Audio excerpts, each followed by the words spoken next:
kejadian itu banyak pelanggaran-pelanggaran yang mencederai dunia pengadilan, Bang. Apa aja Abang lihat, Bang, boleh tahu? Ya, kalau makanya jangan, saya sudah lihat ya dari pernyataan dari Bang Rasman, dari Saudara Firdaus, tolonglah memberi edukasi yang benar bagi masyarakat.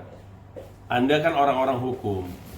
Anda tahu siapa yang boleh berhak berbicara pada saat persidangan dan kapan berbicara, kapan tidak berbicara. Saya lihat pada waktu di video itu ya, yang viral itu adalah Rasman ngomong terus, ya kan, sampai mendesak majelis hakim. Itu tidak boleh. Dia dalam kondisi sebagai terdakwa. Mestinya dengan ada kuasa hukum yang menyampaikan itu adalah kuasa hukum, bukan terdakwa. Apakah Saudara Rasman itu diberi kesempatan sama majelis hakim? Yang saya lihat adalah majelis hakim itu menyuruh untuk duduk, tapi dia tidak melakukan itu. Padahal majelis sudah menyuruh dia duduk, tapi dia tetap berdiri, dia tetap menunjuk, dia melakukan perlawanan terhadap perintah hakim. Sebenarnya kalau seperti itu bisa aja perintah majelis itu untuk langsung ditahan atau seperti apa, karena itu melanggar. Itu sesuatu yang nggak wajar lah. Ada mekanismenya jika melakukan keberatan. Mestinya kuasa hukum juga menyampaikan. Kalau dibilang masalah terbuka atau itu adalah kewenangan hakim. Kesepakatannya terbuka.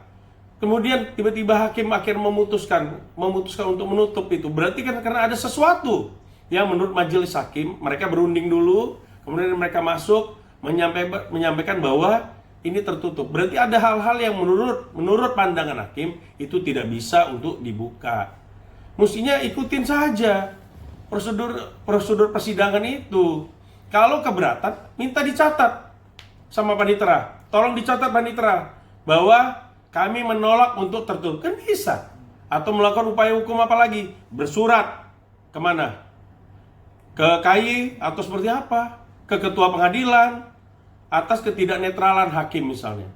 Mestinya itu langkah-langkah ini. Bukan seperti yang kemarin kita lihat. Bayangin terdakwa berdiri, sementara kuasa hukumnya duduk. Ini dia lupa dia sebagai terdakwa apa seperti apa?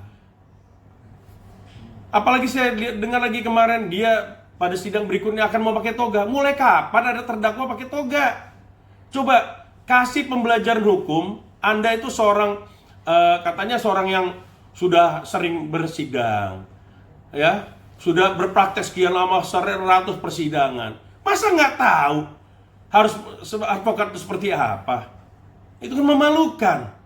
Ada statement mau pakai toga nanti besok, Anda ini terdakwa. Terus bagaimana sih kuasa hukum yang lain? Mohon maaf ya. Gimana kuasa hukum yang lain? Masa nggak diingatkan Bang Rasman itu? Statement seperti itu, gimana? Tolonglah, kita jaga harga martabat.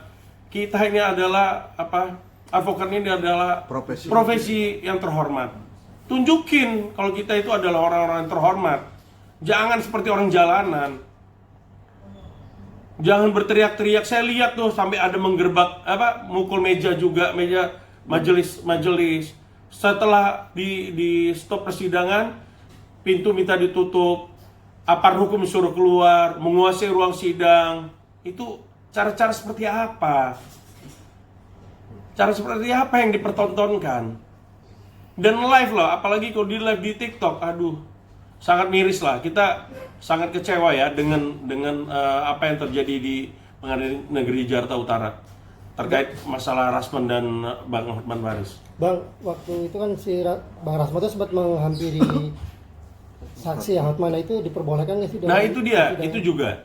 Kenapa? Makanya kok merasa jadi dia yang terzolimi, bahwa dia diperkusi. Lo yang menyampaikan Hotman Paris itu siapa?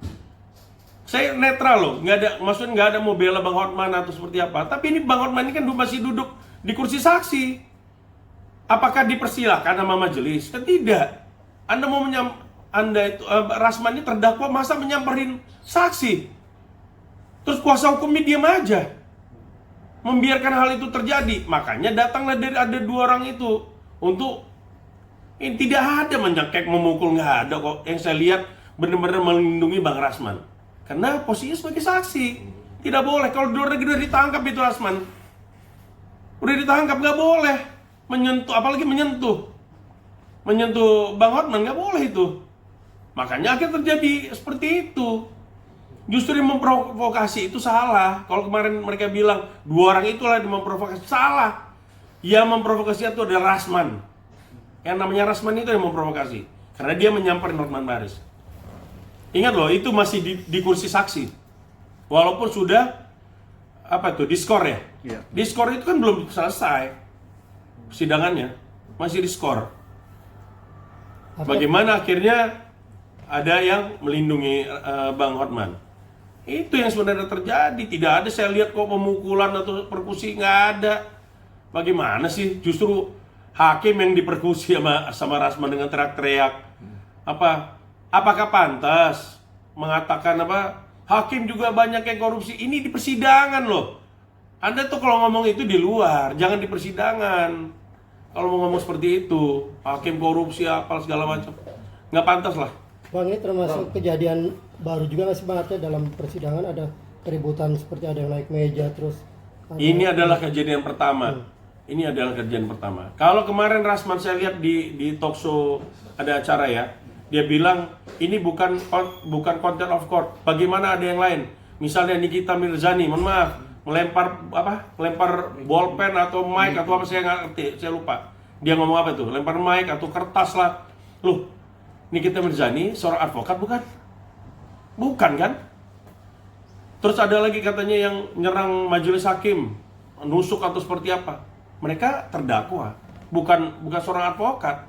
Anda ini terdakwa dan advokat yang mengaku advokat, yang mesti mengerti bagaimana bersikap, memperlakukan diri dalam persidangan. Itu yang mestinya terjadi. Bang Milano, ini kan juga dari awal Rasman menjadi TSK ini, Rasman selalu berargumen kalau dirinya ini memiliki undang-undang advokat yang tidak gampang untuk advokat itu dipenjara atau dibui. Nah, mungkin sebenarnya gimana sih, Bang? Iya. Komunitas. Iya, maksud Batasannya sejauh mana sih, sebenarnya Bang? gimana sih, Bang? Gini, kalau masalah dia bicara ngomong hak komunitas itu kan, ya dilihat dulu apa yang bisa dia dapat dari kasus ini. Terkait lapor Rasman sebagai advokat, melaporkan dia sesama advokat, itu maksudnya atau seperti apa? Kan ya harus dilihat profesional juga. Kalau memang ternyata penyidik menganggap ini adalah tindak pidana, pengadilan juga akhirnya memutuskan ini merupakan tindak pidana, mau seperti apa? Kan nggak bisa juga. Semua orang kan kekebalan yang diberikan negara kepada aparat hukum juga kan terbatas. Nggak bisa semena-mena juga.